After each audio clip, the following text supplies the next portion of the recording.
সপ্তম শ্রেণীর প্রিয় শিক্ষার্থীবৃন্দু, অনলাইন ক্লাসে তোমাদেরকে স্বাগতম। আজ আমি তোমাদের সামনে উপস্থাপন করতে যাচ্ছি আদর্শ উচ্চ বিদ্যালয়ের প্রথম টিউটোরিয়াল পরীক্ষার ইংরেজি প্রথম পত্রের প্রথম 5টি প্যারাগ্রাফ সোজা সহজভাবে বাংলা অর্থ সহ উপস্থাপন করতে যাচ্ছি।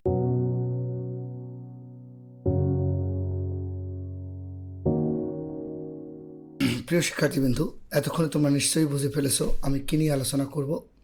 তো যাই হোক, আমরা কথা না বাড়িয়ে মূল পর্বে চলে যাচ্ছি।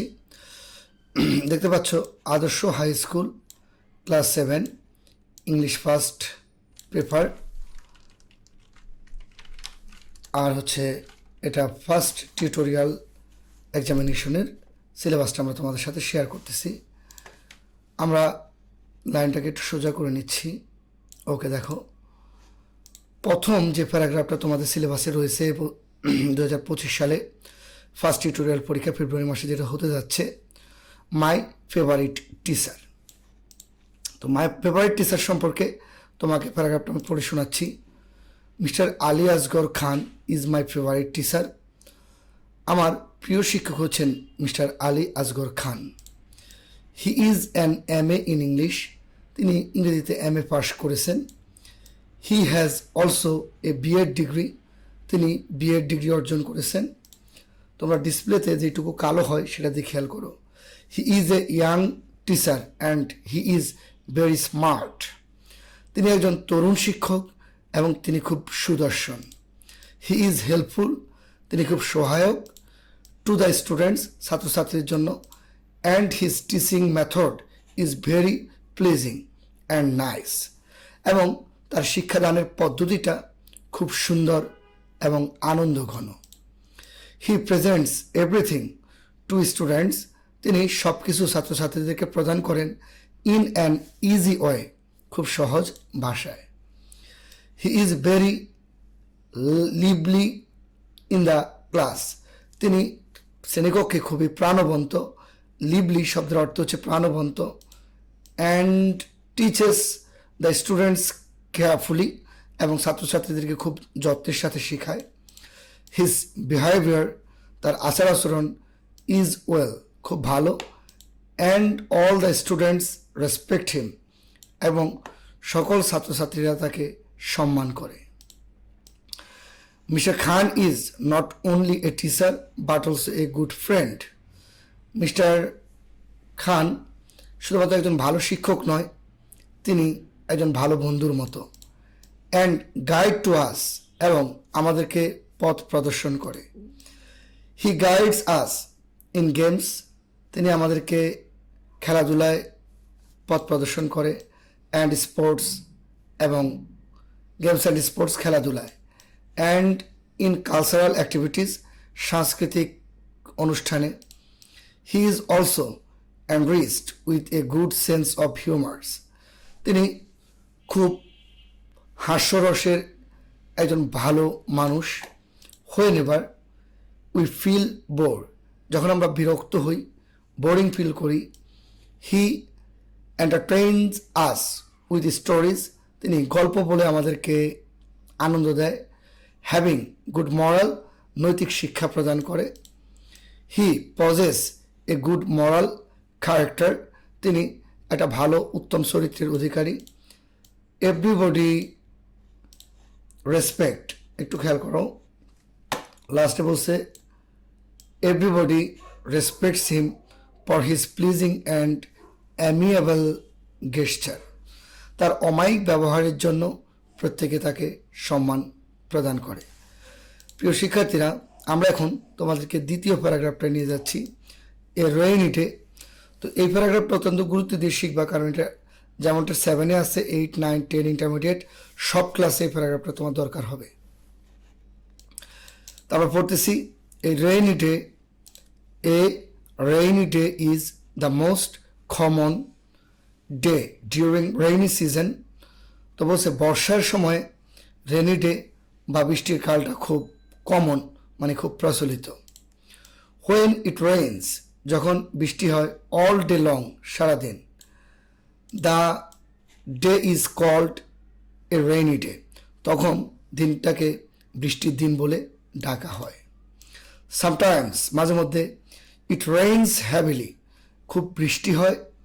অ্যান্ড সামটাইমস ইট ড্রিজলিং, মাঝে মধ্যে গুড়ি গুড়ি বৃষ্টি হয়। অফেন, তাহলে ড্রিজলিং ডিজলেস শব্দের অর্থ হচ্ছে গুড়ি গুড়ি বৃষ্টি হওয়া। অফেন, অফটেন উচ্চারণ হবে না, অফেন। দেয়ার আর ফিশেস, দুঃখিত, ফ্লাশেস, মাঝে মধ্যে বজ্রপাত হয়। অফ লাইটিং, লাইটিং আলোর ঝলকানি হয়, মানে বিদ্যুৎ চমকায়। And roars of thunder in the sky, মাঝে মধ্যে আকাশে বিদ্যুৎ চমকানোর গর্জন শোনা যায়। দ্য স্কাই রিমেইনস ক্লাউডি, আকাশটা মেঘাচ্ছন্ন হয়। অ্যান্ড গ্লুমি, এবং বিষণ্ণ। দ্য ওয়েদার রিমেইনস ফাউল, আবহাওয়াটা খুব বাজে হয়। And guest wind blows with rain, এবং তীব্র বাতাস বৃষ্টিসহ বয়ে যায়। অন এ রেইনি ডে, একদিন বৃষ্টির দিনে, people can not go out, একটা বৃষ্টির দিনে মানুষ বাইরে যেতে পারে না। উইদাউট অ্যান আমব্রেলা, একটা ছাতা ব্যতীত। It brings sufferings to the poor people, এটা গরিব লোকদের জন্য কষ্ট নিয়ে আসে। অ্যাজ, যেহেতু, they can not earn their livelihood properly, যেহেতু তারা তাদের জীবিকা ঠিকমতো অর্জন করতে পারে না। সামটাইমস, মাঝে মধ্যে, কমন পিপল, সাধারণ লোকজন, স্টুডেন্টস, ছাত্রছাত্রীরা, অফিস গোয়িং পিপল, অফিসে যাওয়ার লোকজন, ক্যান নট রিচ, পৌঁছাতে পারে না, দেয়ার ডেস্টিনেশন, তাদের গন্তব্যে, ইন টাইম, সময় মতো। অন দিস ডে, এই দিনে, people like to stay at home, লোকজন বাসায় থাকতে পছন্দ করে। অ্যান্ড ফিল নস্টালজিক, এবং তারা স্মৃতিকাতর হয়ে পড়ে বা গৃহকাতর, বাসায় থাকতেই পছন্দ করে, বাসার স্মৃতিগুলো মনে করে। Normal life is disturbed due to heavy rain, অনেক বৃষ্টির কারণে সাধারণ জীবন ব্যাহত হয়। Rivers, canals and tanks swell up, তো বলছে নদী নালা, খাল বিল, পুকুরগুলো পানিতে ভরে যায়।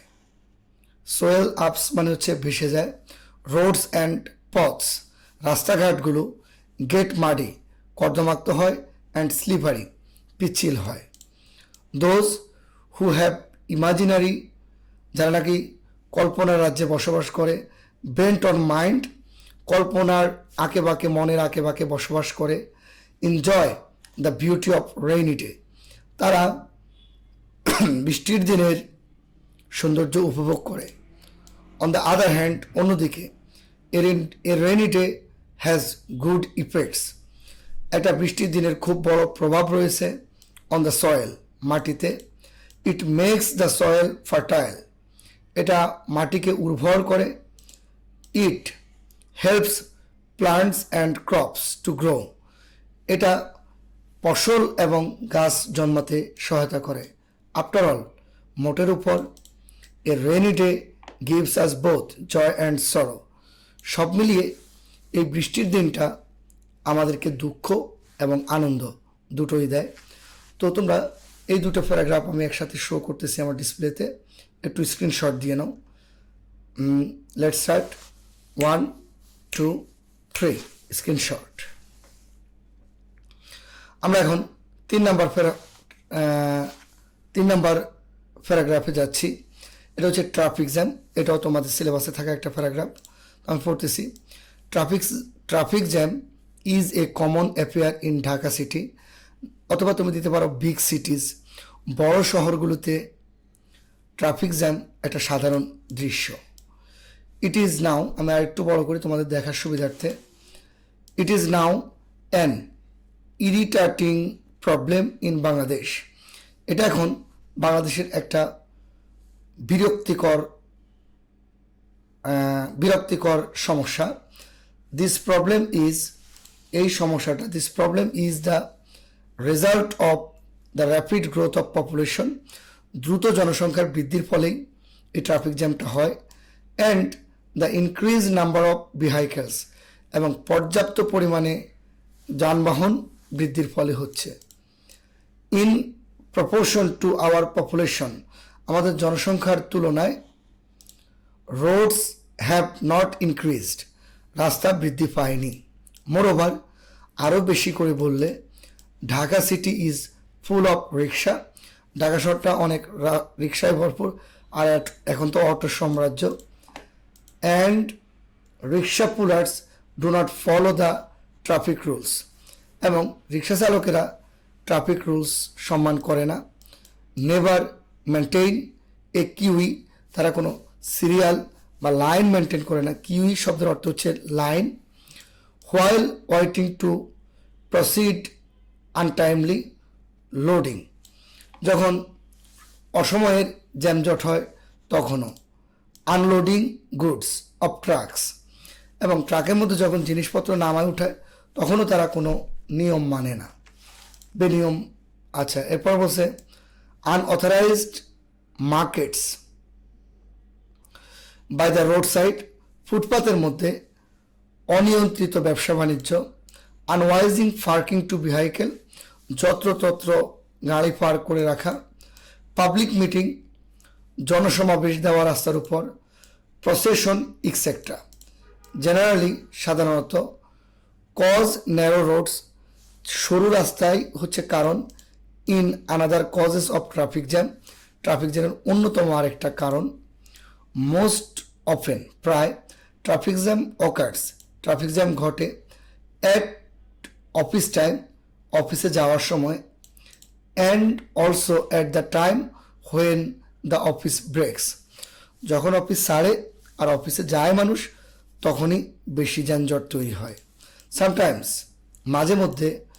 ট্রাফিক ইজ সো হ্যাভি, যানজট এত বেশি হয় যে that it blocks half a kilometre, এটা আধা কিলোমিটার পর্যন্ত যানজটটা চলে যায়। It kills our valuable time, এটা আমাদের গুরুত্বপূর্ণ সময় নষ্ট করে। And cause great suffering to the dying patient, এবং যারা নাকি মুমূর্ষ রোগী, এটা তাদের জন্য কষ্টের কারণ। বিং ইন দ্য অ্যাম্বুলেন্স, অ্যাম্বুলেন্সে থাকা মুমূর্ষু রোগীদের জন্য এটা কষ্টের কারণ। হাউএভার, যাই হোক, this problem can be solved by adapting some measures, কিছু পদক্ষেপ গ্রহণ করলে এই সমস্যাটা সমাধান করা যায়। ওয়েল প্ল্যান্ড স্পেশাস রোড, সুপরিকল্পিত মূল্যবান রাস্তা। শুড বি কনস্ট্রাক্টেড, নির্মাণ করতে হবে। One way movement of vehicles, যানবাহনের একমুখী সড়ক হতে হবে। শুড বি ইন্ট্রোডিউসড, আমাদেরকে এটা চালু করতে হবে। Traffic rules should be imposed strictly, traffic রুলটা বা ট্রাফিক নিয়মকানুনগুলো খুব শক্তভাবে প্রয়োগ করতে হবে। সো দ্যাট, যাতে the drivers are bounded to obey them, যাতে ড্রাইভাররা মানতে বাধ্য থাকে। The number of traffic police should be increased, আর ট্রাফিক পুলিশের সংখ্যাও বৃদ্ধি করতে হবে। তাহলে আমি এটা দিচ্ছি, তোমরা একটু স্ক্রিনশট নিয়ে নাও, আশা করি ঠিকভাবে দেখা যাচ্ছে। তো এটা স্ক্রিনশটটা নিয়ে নাও। 1 2 3 4। এবার তুমি তোমার মা সম্পর্কে একটা প্যারাগ্রাফ লিখতে হবে। তো প্রশ্ন থাকবে ইয়োর মাদার, তোমার মা, আর তুমি লিখবো মাই মাদার, আমার মা। সারা প্রশ্ন করবে তোমার মা, আর তুমি উত্তর দিবা my mother. My mother's name is Sharmin Ahmed. তো এখানে তুমি তোমার মায়ের নাম লিখবে। আমার মায়ের নাম হচ্ছে Sharmin Ahmed. She is about 35 years old, ওনার বয়স প্রায় 35 বছর। She comes a respectable family, তিনি একটা সম্ভ্রান্ত পরিবার থেকে এসেছে। She is a teacher of a government high school, তিনি একটা সরকারি উচ্চ বিদ্যালয়ের শিক্ষক। She is dedicated to her profession, তিনি তার পেশার প্রতি ডেডিকেটেড। ডেডিকেটেড মানে কি বলবো, ডেডিকেটেড মানে হচ্ছে প্রাণ নিবেদিত। She tries to make her students understand the lessons easily, তিনি চেষ্টা করেন তার শিক্ষার্থীরা যেন সহজেই পড়া বুঝতে পারে। Students are satisfied with her teaching method, তার শিক্ষাদানের পদ্ধতিতে শিক্ষার্থীরা খুবই সন্তুষ্ট। She also looks after our family very sincerely, তো তিনি আমাদের পরিবারটাকে খুব যত্নের সাথে খেয়াল করেন। She manages the household activities with the help of a helping hand, একজন সাহায্যকারীর সাহায্যে তিনি তার বাসার কাজগুলো করেন। Though she is very busy, যদি তিনি খুব ব্যস্ত। She spend sometimes in social activities, তিনি কিছু সময় সামাজিক কাজের মাধ্যমেও ব্যয় করেন।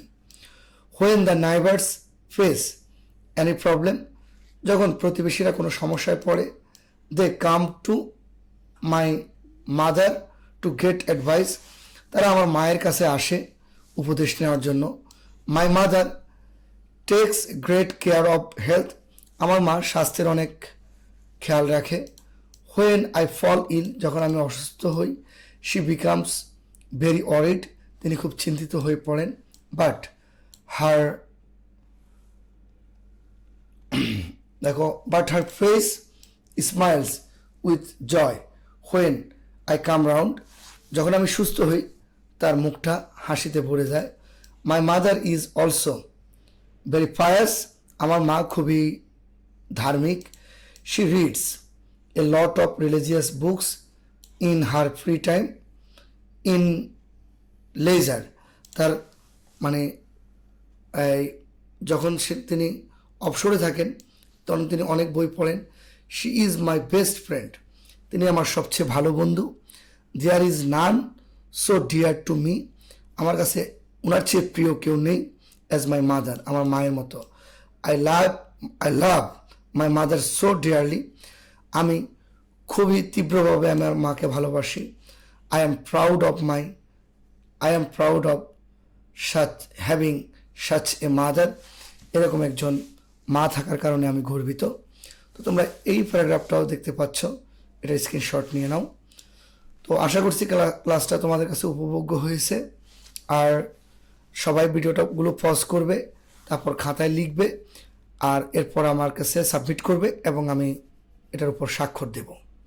সবাই ভালো থাকবে, সুস্থ থাকবে। আল্লাহ হাফিজ।